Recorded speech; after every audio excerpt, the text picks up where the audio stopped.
একজন হত্যাকারীকে ধরে যদি বাইতুল মুকাররমের প্রধান ফটকের সামনে জুমার দিনে ওপেন আদালত কায়েম করে শত শত মিডিয়ার সামনে হত্যাকারীর মৃত্যুদণ্ড কার্যকর করা হয়, এদেশে হত্যাকাণ্ড সংঘটিত হওয়া এদেশে বন্ধ হবে, বন্ধ হবে, বন্ধ হবে।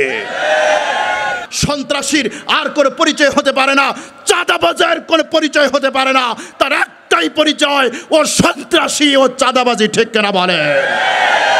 যতক্ষণ পর্যন্ত বাংলার জমিনে বাংলাদেশের মানুষ একথা স্বীকৃতি না দেবে চাঁদাবাজের একটাই পরিচয় সে চাঁদাবাজি, সন্ত্রাসের একটাই পরিচয় সে সন্ত্রাসী, ততক্ষণ পর্যন্ত বাংলার জমিন থেকে চাঁদাবাজি আর সন্ত্রাসী বন্ধ হবে না। আপনি যদি আমাকে প্রশ্ন করেন আধুনিক যুগে আমি কোরআনের আইন মানব কেন, কোরআনের আইন মানলে আমি সুফল পাবো কি? নাম্বার ওয়ান, আপনি কোরআনের আইন এজন্য মানবেন আপনার জীবনের নিরাপত্তার জন্য। পৃথিবীতে কোরআনের আইন ছাড়া কখনোই মানুষের জীবনে নিরাপত্তা আসতে পারে না। ঠিক কিনা বলেন?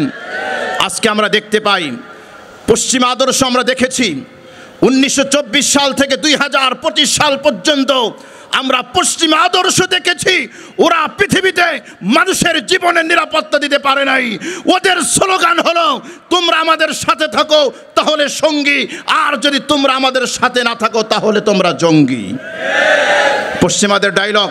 এজন্য আপনারা দেখেছেন প্যালেস্টাইনে মুসলমানের রক্তে রঞ্জিত হয়, এজন্য পশ্চিমাদের মানবাধিকারের ধ্বজাধারীরা তাদের মানবতাবোধ জাগ্রত হয় না। আপনারা দেখেছেন কাশ্মীরে মুসলমানদের রক্তে রঞ্জিত হয়, পশ্চিমাদের মানবাধিকার জাগ্রত হয় না। তাহলে বোঝা গেল, বুঝতে হবে ও মুসলমান, পশ্চিমাদের মানবাধিকার মুসলমানদের রক্ষা করার জন্য নয়, পশ্চিমাদের জাতিসংঘ মুসলমানদের রক্ষা করার জন্য নয়, মুসলমানের রক্তকে হালাল করার জন্য। ওরা জাতিসংঘ ওরা তৈরি করেছে, প্রতিষ্ঠা করেছে মুসলমানের জীবনে নিরাপত্তা দেওয়ার জন্য নয়, বরং ওরা জাতিসংঘ প্রতিষ্ঠা করেছে মুসলমানের রক্ত নিয়ে ওরা হোলি খেলবে, মুসলমানের রক্তে রঞ্জিত করবে, সেই রক্তের হোলি খেলাকে বৈধতা দেবে জাতিসংঘ। এজন্যই ওরা জাতিসংঘ তৈরি করেছে। ওরা বিশ্বে গণতন্ত্রের কথা বলে, আরে আমি তো বলি বিশ্বে যদি কোনো ফ্যাসিস্ট অর্গানাইজেশন থাকে, কোনো স্বৈরাচারী অর্গানাইজেশন থাকে, তাহলে এক নম্বরে হবে জাতিসংঘ। ঠিক কিনা বলেন? আপনি প্রশ্ন করবেন কিভাবে? গণতান্ত্রিক কনসেপ্ট হচ্ছে মেজরিটি মাস্ট বি গ্রান্টেড, অধিকাংশের মতামত গৃহীত হবে। আমি আপনাকে প্রশ্ন করতে চাই, প্যালেস্টাইনকে স্বাধীন রাষ্ট্র হিসেবে স্বীকৃতি দেওয়ার জন্য বিশ্বের অধিকাংশ রাষ্ট্রের মতামত আছে না নাই? জোরে বলেন, আছে না নাই? তাহলে প্যালেস্টাইন স্বাধীন রাষ্ট্র হিসেবে জাতিসংঘের স্বীকৃত কেন হচ্ছে না? ওই যে 4 মোড়ল ওখানে বসে আছে, ওই 4 মোড়লের কোনো এক মোড়ল যদি ভেটো দেয় তাহলে ওইটা কার্যকর হয় না। সুতরাং যেই 4 মোড়ল ওখানে বসে আছে, এই 4 মোড়ল হলো 4 স্বৈরাচারী। কাজেই বোঝা গেল জাতিসংঘ কখনো বিশ্বের মানবতার জন্য কাজ করতে পারে না। এটা বাস্তবতা। এজন্য আমরা বলেছি কোরআনের শাসন যদি কায়েম হয়, 1 নম্বরে রাষ্ট্রের নাগরিকরা তাদের জীবনের নিরাপত্তা পাবে। মহাগ্রন্থ আল কোরআনুল কারীমের মধ্যে আল্লাহ বলেছেন, মান কাতালা নাফসাম বিগাইরি নাফসিন আও ফাসাদিন ফিল আরদি ফাকান্নামা কাতালান নাস জামিআ ওয়া মান আহইয়াহা ফাকান্নামা আহইয়ান নাস জামিআ। আল্লাহ রাব্বুল আলামিন বলছেন, ও দুনিয়ার মানুষ শোনো শোনো, কোনো ব্যক্তি যদি কোনো হত্যাকারী অথবা বিপর্যয় সৃষ্টিকারী ব্যতীত কোনো নিরপরাধ একজন মানুষকেও হত্যা করে, তাহলে সে যেন গোটা মানব জাতিকেই হত্যা করে দিল। আর কোনো ব্যক্তি যদি কোনো একজন মানুষের জীবন সেভ করে রক্ষা করে, সেজন্য গোটা পৃথিবীর সমস্ত মানুষের জীবন রক্ষা করলো। জোরে বলেন সুবহানাল্লাহ। মুহতারাম হাজিরিন, এখানে আল্লাহ রাব্বুল আলামিন শুধু মুমিন এবং মুসলমানের কথা বলে নাই, এখানে আল্লাহ রাব্বুল আলামিন মানুষের কথা বলেছেন, প্রত্যেকটি ব্যক্তির কথা বলেছেন। সে হোক মুসলিম, হোক নন মুসলিম, হোক ইহুদি, হোক খ্রিস্টান, হোক বৌদ্ধ, হোক হিন্দু, যে কোনো ধর্মের হোক না কেন, ইসলামী রাষ্ট্র যদি কায়েম হয়, কোরআনের আইন যদি কায়েম হয়, ওই দেশের প্রত্যেকটি নাগরিক তাদের জীবনের নিরাপত্তা পাবে। এটি বাস্তবতা। আজকে আমরা দেখি এই বাংলার জমিনে আমরা দেখি খুন বেড়ে গিয়েছে, মানুষকে পাখির মতো গুলি করে হত্যা করা হচ্ছে, এখানে হত্যাকারীর কোনো বিচার নাই।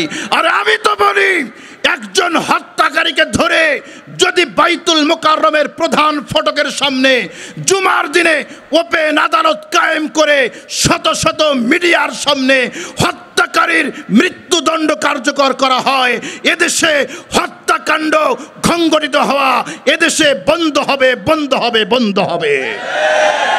কিন্তু হত্যাকারীর বিচার নাই। এখানে দেখা হয় অপরাধীর লেভেলটা কি, মার্কা কি। যদি অপরাধী সে যদি তার লেভেলটা হয় আমার লেভেল, তার মার্কাটা যদি হয় আমার মার্কা, তাহলে তার জন্য 7 খুন মাপ। আছে না নাই?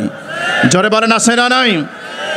অনেকে ইসলামের বিরুদ্ধে প্রপাগান্ডা ছড়ায়, যারা বলতে চায় যদি ইসলামী শরিয়া কায়েম হয়, কোরআনের আইন কায়েম হয়, তাহলে নন মুসলিমের জীবনে নিরাপত্তা নাই। আরে আমি তো বলি নন মুসলিমের জীবনের নিরাপত্তা 100% নিশ্চিত হবে ইনশাআল্লাহ। আরো জোরে বলেন ঠিক কিনা? দীর্ঘ আলোচনার সময় নেই। বুখারী শরীফের হাদিস, নবীজি মুহাম্মদুর রাসূলুল্লাহ সাল্লাল্লাহু আলাইহি ওয়াসাল্লাম বলেছেন, মান কাতালা মুআহাদা লাম ইউরিহ রাইহাতাল জান্নাহ ওয়া ইন্না রিহাহা লাতুজাদু মিন মাসিরাতি 40 আমা। আল্লাহর নবী বলেন, ও আমার উম্মত শুনে রাখো, শুনে রাখো, যদি কোনো সংখ্যাগরিষ্ঠ মুসলিম রাষ্ট্রে সংখ্যালঘু হোক হিন্দু হোক বৌদ্ধ হোক খ্রিস্টান, সংখ্যাগরিষ্ঠ কোনো একটা মুসলিম রাষ্ট্রে যদি কোনো ধরনের সংখ্যালঘু নন মুসলিম নিরপরাধ মানুষকে হত্যা করা হয়, বিশ্বনবী বলেছেন কিয়ামতের দিবসে ওই ব্যক্তি জান্নাতে যাওয়া তো দূরের কথা, জান্নাতের সুঘেরানো পাবে না। জোরে বলেন আল্লাহু আকবার। আরো জোরে বলেন আল্লাহু আকবার। ইসলামী ল দেখেন, বিশ্বনবীর আদর্শ দেখেন, আর আজকের পৃথিবীর সাথে মিলান। পৃথিবীর যেই সকল রাষ্ট্রে মুসলমানরা সংখ্যালঘু তার চিত্রগুলো দেখেন, আর ইসলামী প্রিন্সিপাল ইসলামের ল দেখেন। বিশ্বনবী মুহাম্মদুর রাসূলুল্লাহ সাল্লাল্লাহু আলাইহি ওয়াসাল্লাম আরো বলেছেন, আবু দাউদ শরীফের হাদিস, আলা মান যালামা মুআহাদা আও ইনতাকাসা আও কাল্লাফাহু ফাওকা তাকাতি আও আখাযা মিনহু শাইআন বিগাইরি তিবি নাফসিন ফানা হাজিজুহু ইয়াউমাল কিয়ামা। বিশ্বনবী বলেন, ও আমার উম্মতেরা শুনে রাখো, শুনে রাখো, শুনে রাখো, সংখ্যাগরিষ্ঠ মুসলিম রাষ্ট্রে কোনো সংখ্যালঘু নন মুসলিম হোক ইহুদি হোক খ্রিস্টান হোক বৌদ্ধ হোক হিন্দু যেই হোক না কেন, আমার কোনো উম্মত যদি সংখ্যালঘুর উপরে নির্যাতন করে, জুলুম করে, অত্যাচার করে, তার অধিকার ক্ষুণ্ণ করে, তার সাধ্যের বাইরের কোনো কিছু চাপিয়ে দেয়, তার কোনো সম্পদ তার সন্তুষ্টি ছাড়া লুণ্ঠন করে, শুনে রাখো, শুনে রাখো আমার উম্মত, কিয়ামতের দিবসে আমি মুসলমানের বিপক্ষে গিয়ে ওই নন মুসলিমের পক্ষে গিয়ে আল্লাহর আদালতে মামলা ঠুকে দেব। বলেন আল্লাহু আকবার। আরো জোরে বলেন আল্লাহু আকবার। কোথায় পাবেন আপনি এমন আদর্শ? কোথায় পাবেন? আমাকে দেখান। গোটা পৃথিবীর অন্য ইসলাম ছাড়া যত ধর্ম, যত মত, যত পথ, যত ইজম আছে, এমন একটা বাণী আমাকে দেখান। আল্লাহর নবী বলেছেন, আপনি যদি কোনো নিরপরাধ সংখ্যালঘুর ঘর বাড়িতে হামলা চালান, তার মন্দিরে গিয়ে হামলা চালান, তাহলে শুনে রাখুন, শুনে রাখুন, বিশ্বনবীর ভাষ্য শুনে রাখুন, বিশ্বনবী কিয়ামতের দিবসে আপনার বিরুদ্ধে আল্লাহর আদালতে মামলা ঠুকে দেবে। আল্লাহু আকবার। তাহলে বলুন তো, ইসলামী আইন কায়েম হলে নন মুসলিমের জীবনের নিরাপত্তা আছে না নাই? আছে না নাই? বাস্তব উদাহরণ যদি দেখতে চান তাহলে দেখুন, স্বাধীনতার 53 বছর অতীত হয়েছে, এদেশে যত সংখ্যালঘু তার বাড়িতে হামলা হয়েছে, তার সম্পদ লুণ্ঠন হয়েছে, যত মন্দির ভাঙ্গা হয়েছে, একজন হক্কানি উলামায়ে কেরামও এর সাথে জড়িত নয়। জোরে বলেন ঠিক কিনা? প্র্যাকটিসিং মুসলিম এর সাথে জড়িত নয়। কেন?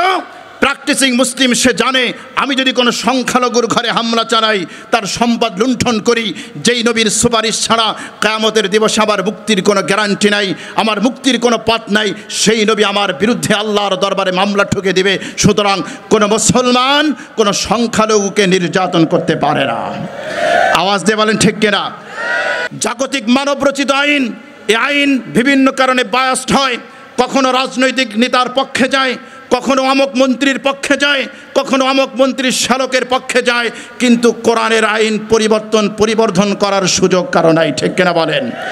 মানবরচিত আইন তৈরি করে মানুষ তার ব্যক্তির স্বার্থকে চরিতার্থ করার জন্য, আর কোরআনের আইন দিয়েছেন আল্লাহ রাব্বুল আলামিন পৃথিবীতে ইনসাফ প্রতিষ্ঠা করার জন্য। জোরে বলেন আল্লাহু আকবার। আল কোরআন আমাদেরকে জানিয়ে দিয়েছে, কোরআনের আইন যদি কায়েম হয়, এখানে দেখা হবে না কে আমির কে ফকির, কে রাজা, কে প্রজা, কে শিক্ষিত, কে অশিক্ষিত, কে ধনী, কে গরিব, কে আপন, কে পর, কিচ্ছু দেখা হবে না। প্রত্যেকের জন্য ন্যায় বিচার নিশ্চিত করা হবে ইনশাআল্লাহ। জোরে বলেন ইনশাআল্লাহ।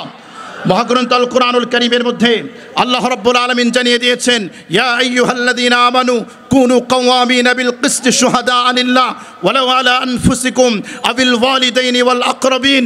আল্লাহ রাব্বুল আলামিন বলেন, হে দুনিয়ার বিশ্বাসীরা শুনে রাখো, শুনে রাখো, তোমরা আল্লাহর সাক্ষী স্বরূপ দুনিয়াতে ইনসাফ প্রতিষ্ঠাকারী হয়ে যাও।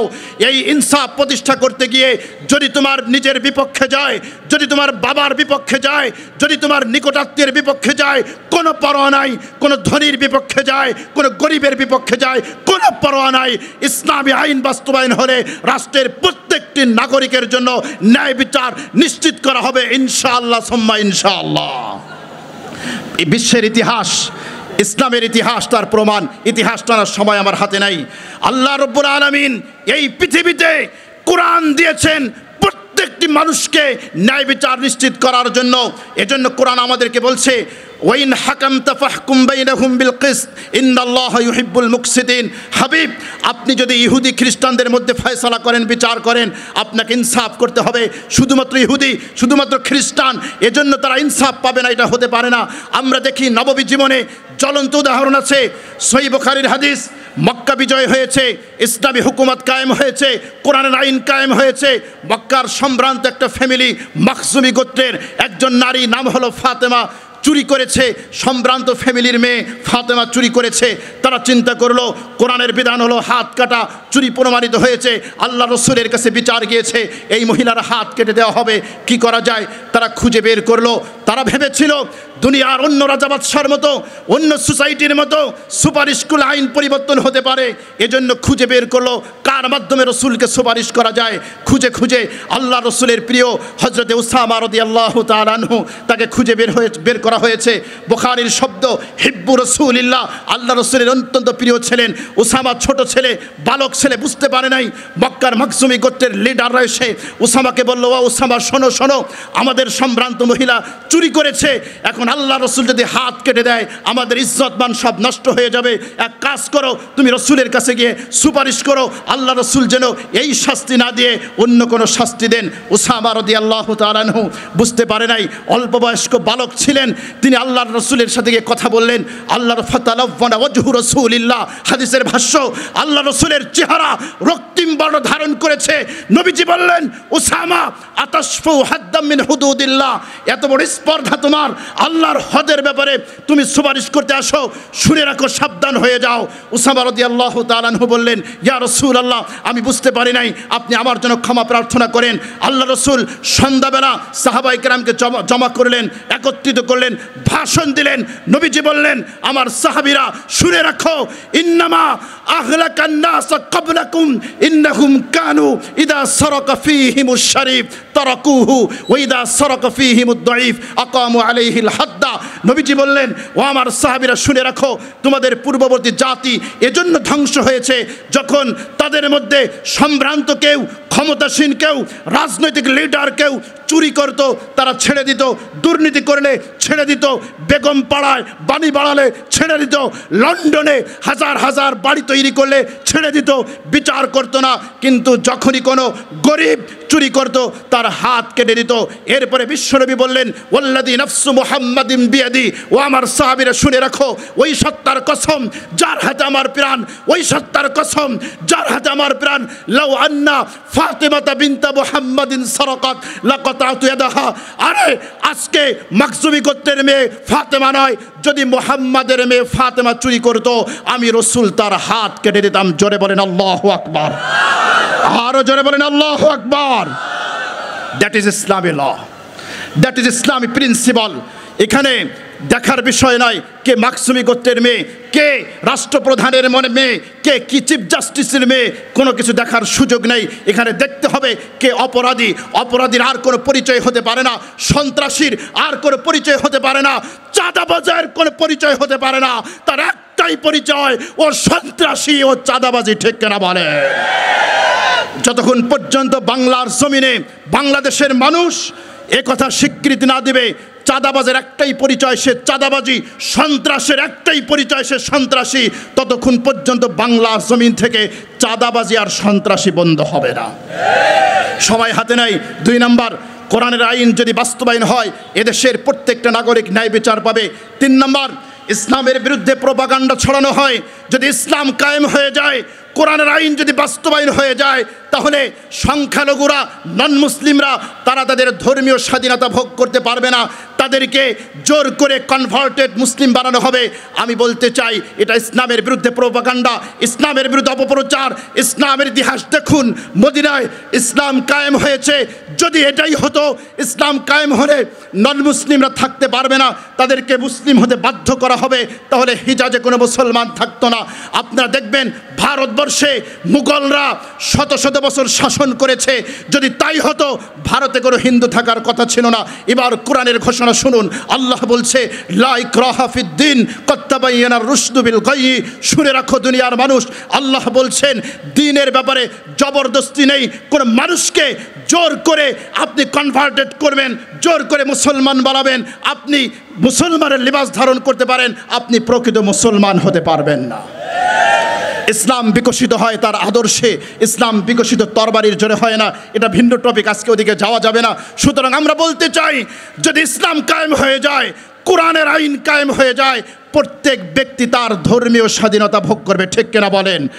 আর বিশ্বনবী তো তাই বলেছেন, স্বাভাবিক অবস্থায় নয়।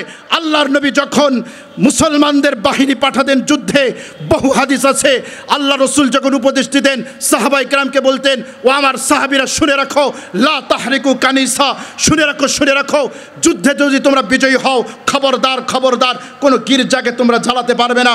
আল্লাহর রসুল বলে দিতেন, লা তাকতুলু আসহাবাস সাওয়ামে, ও আমার সাহাবীরা শুনে রাখো, যুদ্ধে যদি তোমরা বিজয়ী হও, তাহলে খবরদার খবরদার ওই পাদ্রী যারা গির্জায় থাকে, যারা মন্দিরে থাকে, তাদেরকে তোমরা হত্যা করতে পারবে না।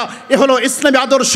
ইসলাম বলে নন মুসলিম যেই হোক না কেন, হিন্দুদের পাদ্রী, হিন্দুদের পণ্ডিত হোক, ইহুদিদের পাদ্রী হোক, খ্রিস্টানদের পাদ্রী হোক, তাদেরকে হত্যা করা যাবে না। আর আজকের আধুনিক গণতান্ত্রিক রাষ্ট্রে আমরা দেখি ইসলামী স্কলারদেরকে খুঁজে খুঁজে তাদেরকে গুম করা হয়। ইসলাম বলে নন মুসলিম ধর্মীয় পণ্ডিতদেরকে নিরাপত্তা দাও, আর ওরা ওদের নীতি হলো ইসলামী স্কলারদেরকে জঙ্গিবাদী, মৌলবাদী তকমা দিয়ে তাদেরকে গুম করো, তাদেরকে আয়না ঘরে পাঠাও, ঠিক কিনা বলেন? সুতরাং পৃথিবীতে যদি কোরআনের শাসন কায়েম হয়ে যায়, তাহলে ধর্মীয় স্বাধীনতা 100% ভোগ করতে পারবে। 3টা বললাম। 4 নম্বর, প্রত্যেক ব্যক্তি তার সম্পদ রক্ষার নিরাপত্তা পাবে। 5 নম্বর, প্রত্যেক ব্যক্তি তার স্বাধীনতা সম্পূর্ণভাবে ভোগ করতে পারবে। 5 নম্বর, প্রত্যেক ব্যক্তি পেশা গ্রহণের স্বাধীনতা পাবে। 6 নম্বর, প্রত্যেক নারী তার ইজ্জত, তার সম্ভব নিয়ে বাঁচতে পারবে। কোনো নারীর দিকে, কোনো মায়ের দিকে ফিরে তাকানোর দুঃসাহস কোনো কুলাঙ্গারের হবে না, ঠিক কিনা বলেন? ও মুসলমান, শেষ কথা বলে যাই, শাসন 2টা, একটা হচ্ছে আল্লাহর শাসন, আরেকটা হচ্ছে জাহিলি যুগের শাসন। কোরআন বলছে আফা হুকমাল জাহিলিয়াতি ইয়াবগুন ওয়া মান আহসানু মিনাল্লাহি হুকমান লিকাওমি ইউকিনুন। তারা কি আল্লাহর শাসন বাদ দিয়ে জাহেলের শাসন, মূর্খদের শাসন খোঁজে? সুতরাং আমি বলতে চাই, শাসন 2টা, আইন 2টা, একটা হচ্ছে আল্লাহর শাসন, আরেকটা হচ্ছে মূর্খদের শাসন। আপনি কি আল্লাহর আইনের পক্ষে থাকবেন, আল্লাহর শাসনের পক্ষে থাকবেন, নাকি মূর্খদের শাসনের পক্ষে থাকবেন? সিদ্ধান্ত আপনাকে নিতে হবে। কারা কারা আল্লাহর শাসনের পক্ষে হাত উঁচু করে আল্লাহকে দেখায়।